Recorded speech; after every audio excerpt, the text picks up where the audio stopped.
Well, I think that should be broken up into two questions.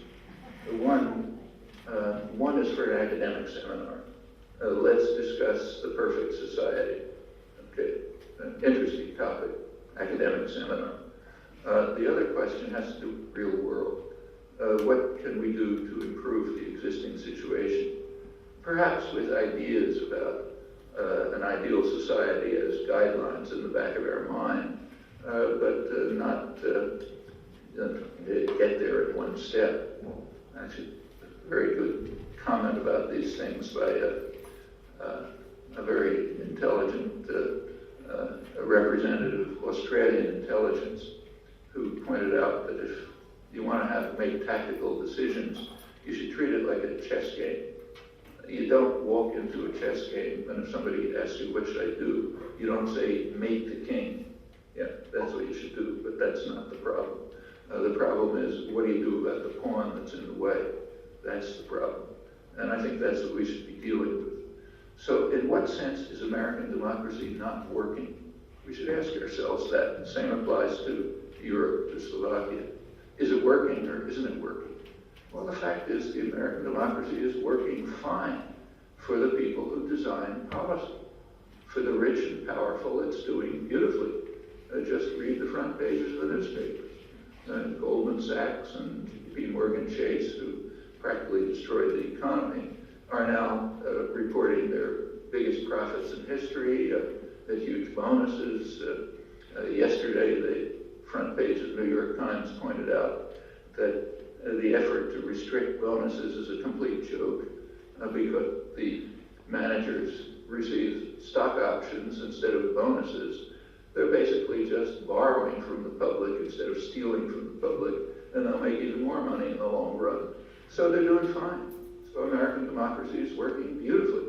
For the people who run the country and make decisions, for the people who buy elections. Obama was elected because he outspent his rival. Spending is a very good predictor of electoral outcome, almost perfect. And he outspent his rival because the financial institutions preferred it. The core of his funding was from the financial institutions. And as is regularly the case, they're getting paid back. They're doing wonderfully. The big banks are even bigger than before. They're getting a bigger government insurance policy than the one they had before. The insurance policy is called too big to fail. Too big to fail is a policy which tells executives in banks and investment firms, do the most risky thing you want. If it's risky, you'll make a lot of money. And if it goes bad, don't worry about it. The public will pay it back. That's the too big to fail insurance policy. It's now bigger than before. The big banks are bigger than they were before. A lot of banks are failing, but they're the small banks that serve the population. And meanwhile, unemployment is going up, but who cares about that? The industrial capacity is being destroyed.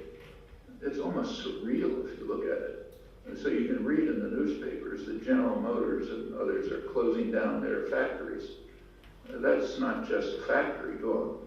That means they're destroying the workforce and destroying the communities.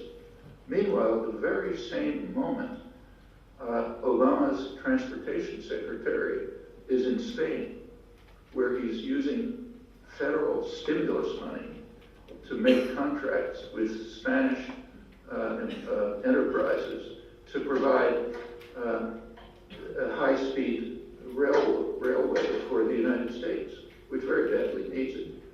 So we're going to Spain, we're taxpayer money to get Spanish businesses to provide us with a high-speed railroad, the kind Europe has all over the place.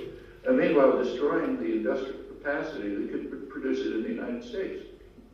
The General Motors plants could easily be converted to producing high-speed rail. The communities would be saved, the workforce would be saved. But that's not good for the banks. They make more profit if we buy it from Spain and destroy the industrial capacity at home. And those are very sound business decisions. I don't criticize them. Their job is to make money, to make profit. They're not concerned with the country. Yeah, that's American democracy. That's the way it's working. And Europe is not very different. So is it working? Sure. It's working in the way it's intended to work. Do we want it to work that way? Well, I certainly don't. You can think of an actually functioning democracy in which the popular will makes a difference. Or so take, say, healthcare reform. It's a major problem. The US has a completely dysfunctional healthcare system. It's the only healthcare system which is privatized, unregulated, privatized. It has twice the per capita costs of other industrial countries and some of the worst outcomes. And furthermore, all escalating. And so yeah, it's totally dysfunctional. For decades, the population has been in favor of a national healthcare system. It's not even on the agenda. About 85% of the public thinks that the government should use its purchasing power to negotiate drug prices, as is done in every other country. It's barred by law in the United States. Obama has just made a deal with the pharmaceutical companies saying that won't be on the agenda. It doesn't matter what 85% of the public wants. It doesn't matter that the pharmaceutical corporations have, huge profits and that prices are maybe twice as high as elsewhere. It just doesn't matter. Well, okay, that's the way democracy is working. It doesn't have to work like that. So forget about an ideal society. We can try to move towards a functioning democratic society.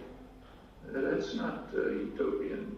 And there have been steps towards that in the past, and they could take place again. And in fact, they're taking place right now. For example, in the poorest country of South America, Bolivia, there are quite remarkable steps towards democracy, including democratic elections of a kind that just can't be conceived of in the West. Okay? We can do what Bolivian peasants can do. Now, that's a lot short of defining a utopian society.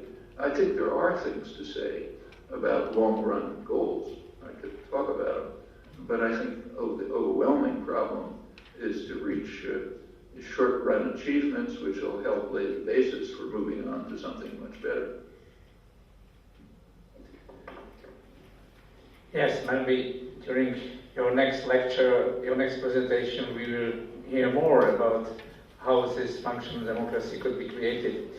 Well, I hope, by the way, that the Czech trolleybuses, which we know also here in Slovakia, which are operating in San Francisco, that they haven't damaged and destroyed the home capacities. It was negotiated with San Francisco trade unions, so hopefully not.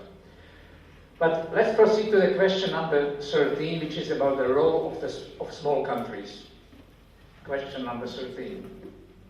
Yes. Oh. Oops. Okay. Okay. Once again, just a second. Yes, it's here. Do you want number 30? No.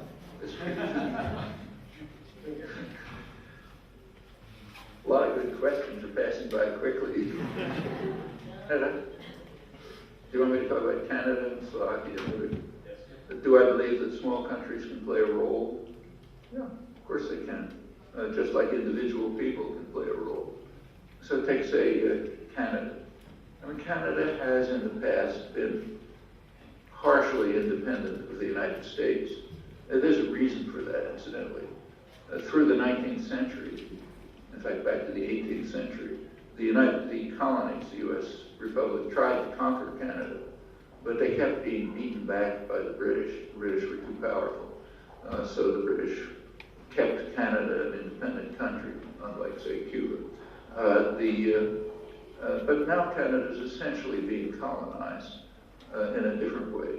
It's being integrated into the U.S.-dominated global system. NAFTA, the North American Free Trade Alliance, which has nothing to do with free trade and is not an agreement, at least if people are part of their countries, because they opposed it. But the North American Free Trade Agreement was designed to try to ensure that Mexico and Canada would be integrated into the U.S.-dominated system. And that's quite beneficial to corporate executives in Canada. They like it. It's harming the population, but that's normal. And by now, Canada did play a somewhat independent role in international affairs, and much less so now. And now it's becoming more or less like Britain, in a kind of a